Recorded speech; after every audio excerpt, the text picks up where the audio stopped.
Salut la compagnie, on se retrouve aujourd'hui pour parler de l'épisode 4 de la saison 4 de The Boys, que je pourrais qualifier de épisode de décision de con, parce que ils ont quasiment tous les boys, ils ont enchaîné les décisions de merde, que ce soit Stella, le français, Yui, ou alors ce qu'on a appris sur Butcher là. Waouh, comment se tirer une balle dans le pied? Sincèrement, je me dis que jusqu'à présent, je voyais un peu un équilibre des forces, vous savez, du côté de Vault, des super et tout ça, il y avait des arguments qui leur permettaient un petit peu de prévaloir, d'avoir une chance de s'en sortir vis-à-vis de ce que se passait autour de Stella, vis-à-vis de ce qui se passait avec le candidat aux élections présidentielles et tout ça. Mais maintenant, comment tu veux que ça marche? Stella, elle a tout niqué.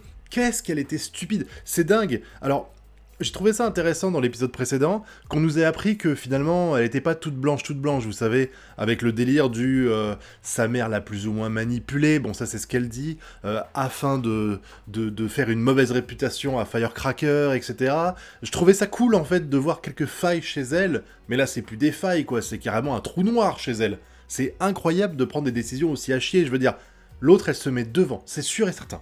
Sage, elle a prévu ça exprès, en sachant que à un moment donné, Stella allait réagir et qu'elle allait se mettre en porte-à-faux, et c'est littéralement ce qu'elle a fait. Ça a réussi à tenir quand elle a parlé du mec qu'elle avait aveuglé. Enfin, je veux dire, moi j'aurais été Stella, j'aurais même pas regardé le reportage, je me serais barré. Je serais parti sur une île déserte, j'aurais fait, pendant une demi-journée, j'aurais pu être là, parce que c'était évident que l'objectif de faire ça devant le siège des Stella, je sais plus comment ça s'appelle, les gens, les résistants là, devant chez elle, c'était forcément parce qu'ils savaient qu'elle allait être là, et parce que comme ça, elle pouvait réagir du tac au tac sans avoir le temps de réfléchir. Parce que s'ils habitaient à l'autre bout de la ville et qu'elle mettait 4 heures à y aller, forcément, en 4 heures, elle serait dit « Non, c'est une décision de con, je dois pas faire ça ». Mais là, elle était devant, elle est rentrée dans ce piège gros comme n'importe quel piège à rat, vous savez, avec le morceau de fromage dessus, et elle s'est dit « C'est bon, je reste là ». Et à la fin, bah, ce qui devait arriver, arriva, quoi.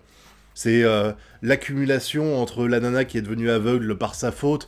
Je veux dire, quand on voit ce qu'a fait à côté les autres super, genre A-Train, je suis sûr que Firecracker elle a pire dans ses valises aussi, ou même le protecteur, tu te dis que aveugler involontairement à 13 ans une personne pour sauver un braquage, je suis pas convaincu que ce soit la pire chose au monde. Je vais pas dire que c'est bien, mais je veux dire, il n'y avait pas forcément de raison de s'exciter comme ça à ce point-là pour elle. Et puis bon, l'avortement, oui, ça lui aurait fait du tort, c'est clair, mais ça valait peut-être pas le coup de défoncer tout, parce que là, elle a tout perdu, Stella. Elle a tout perdu. Je suis sûr que dans le prochain épisode, son organisation, là, elle n'existe plus. C'est certain. Là, elle a perdu le soutien politique qu'elle avait eu, elle a perdu tous les gens qui croyaient en elle, bon après les pro-cathos et tout ça qui la soutenaient parce qu'elle elle faisait partie des petits anges, des petits chrétiens, là. Je pense que là aussi c'était mort, mais c'était pas grave, ça aurait pu passer malgré tout. Mais là c'est mort. Là, il y a plus rien. Il y a plus rien. Elle a tout détruit. Je me demande vraiment à quoi elle va servir pour la suite de l'œuvre. Là, c'est vraiment... Il y a peut-être un moyen de remonter la cote, je sais pas, mais en tout cas, c'est sûr que ça part de très très bas maintenant. En fait, ce que je me dis, c'est que tout est à refaire. Tout est à refaire à cause de Stella, et ça, c'est super con. Et puis, bon, c'est pas la seule à prendre des décisions de con, hein. On va parler du français. Alors, le français, son histoire, je comprends pas où elle veut amener. Voilà, on verra bien. Mais, à partir du moment où le mec avec qui il couche, il explique qu'il se souvient du braqueur, enfin plutôt de la cicatrice que le braqueur a au pied, là, enfin du meurtrier de ses parents, c'était sûr qu'à un moment donné, il la verrait.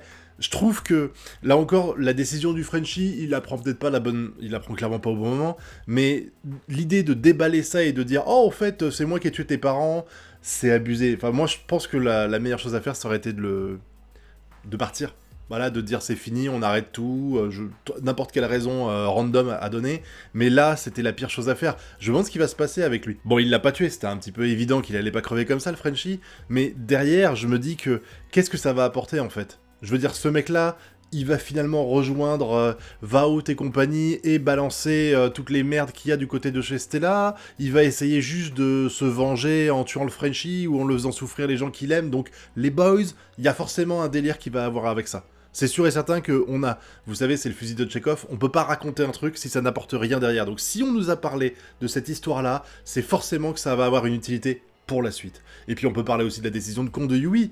Yui qui, bon après je peux comprendre qu'il envoyait à sa mère, moi ça me paraît logique, mais derrière, là, vouloir donner du composé V pour sauver la vie de son père, je pense que c'est une forme de culpabilité de sa part.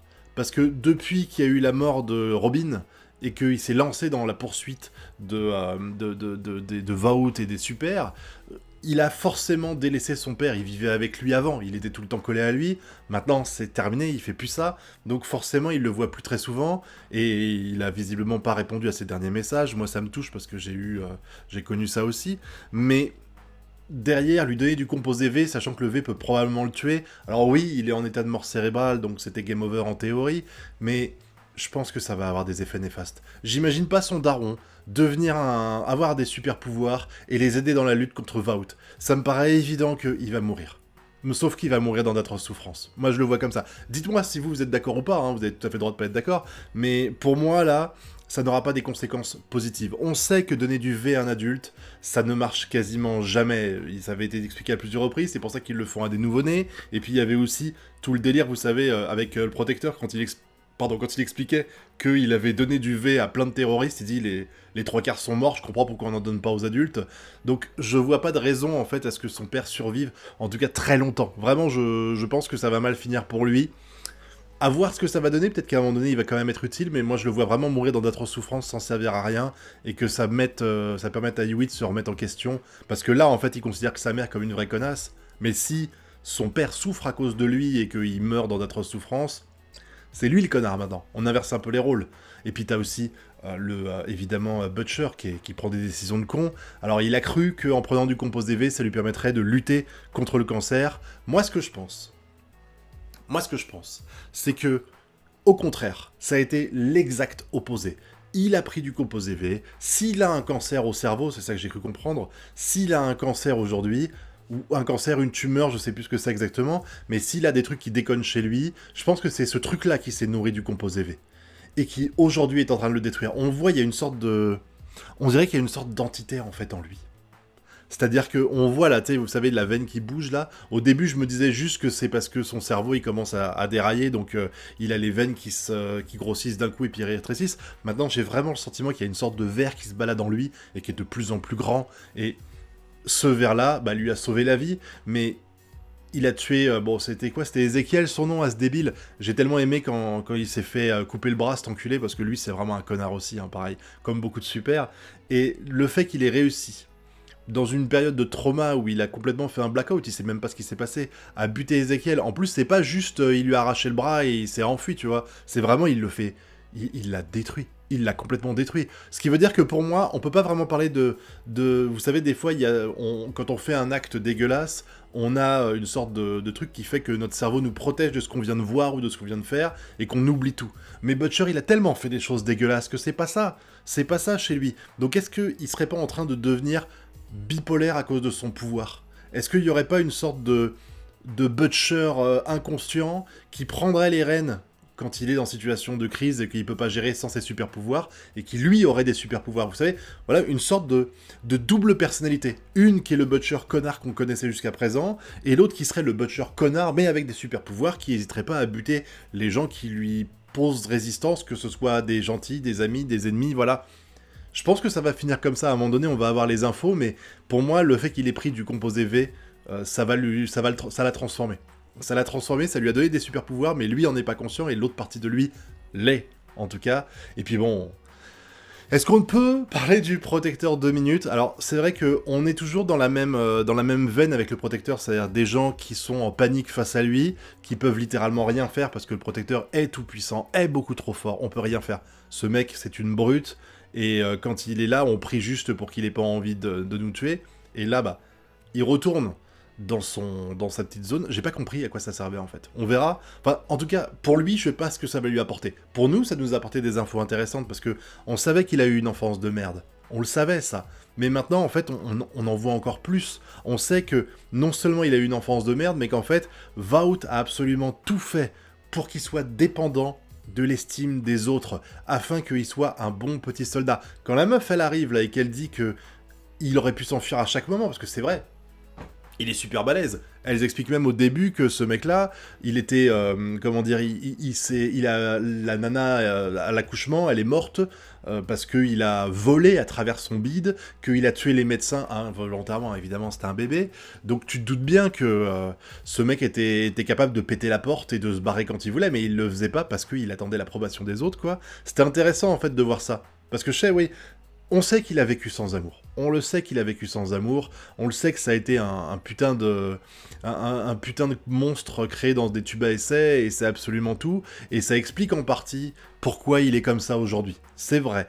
Mais par contre, là, le fait de voir que les gens on le savait, mais en fait, c'est plus fort en fait de s'en rendre compte avec ça.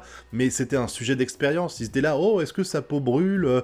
Oh, et est-ce qu'il se passe ça quand je fais ça sur lui, etc. Et si je lui arrache un bras, est-ce qu'il repousse? Enfin, je sais pas ce qu'ils lui ont fait exactement. Mais en gros, on se rend compte que putain, il a douillé, quoi. Le protecteur, il faisait pitié dans cet épisode-là. Il était craint, encore une fois, je trouve que c'est une belle écriture, il était craint parce qu'à tout moment, il peut les buter, et il fait des trucs dégueulasses. L'autre qui l'enferme pour le brûler vif, l'autre qui l'oblige à se branler, et puis qui finit par le détruire, là, et puis elle qui l'enferme dans la pièce, et qui bute absolument tous ses collègues devant elle, je pense, et puis elle reste là, elle va peut-être mourir de faim là-dedans, en fait, en plus. Donc, tu te dis, ouais, c'est un gros connard, mais c'est inhumain ce qu'ils lui ont fait. C'est inhumain ce qu'ils lui ont fait. J'ai vraiment... j'ai plus eu pitié du protecteur, en fait, que j'ai trouvé que c'était un connard, dans cet épisode-là. Vraiment, je trouve que pour ça, Kripke, la personne responsable de The Boys, il arrive vraiment à faire un travail incroyable avec le personnage du protecteur. Je l'ai dit sur Twitter il y a pas longtemps, mais pour moi, le protecteur, c'est un des personnages les mieux écrits que j'ai pu lire dans ma vie, dans des séries fictives. Bref, cet épisode, il était super sympa, encore une fois, mais il me plonge vraiment dans le chaos, parce que là où j'avais l'idée qu'on pouvait peut-être sortir de façon légale, entre guillemets, du bourbier où on est grâce à Stella, là pour moi c'est game over. Stella, elle a grillé tous ses jokers. Et maintenant, en fait, le seul moyen de se sortir de cette merde, c'est par les voies illégales, c'est par la rue, c'est par le truandage, etc. On va voir ce qui se passe par la suite, mais là, on est à 4 épisodes. Il en reste malheureusement que 4 à la fin de cette saison-là. Je pense qu'elle terminera pas... je pense que comme on sait que la saison 4 et 5, c'est les dernières, entre guillemets, de cet arc narratif, parce que je pense pas que ça se finira là.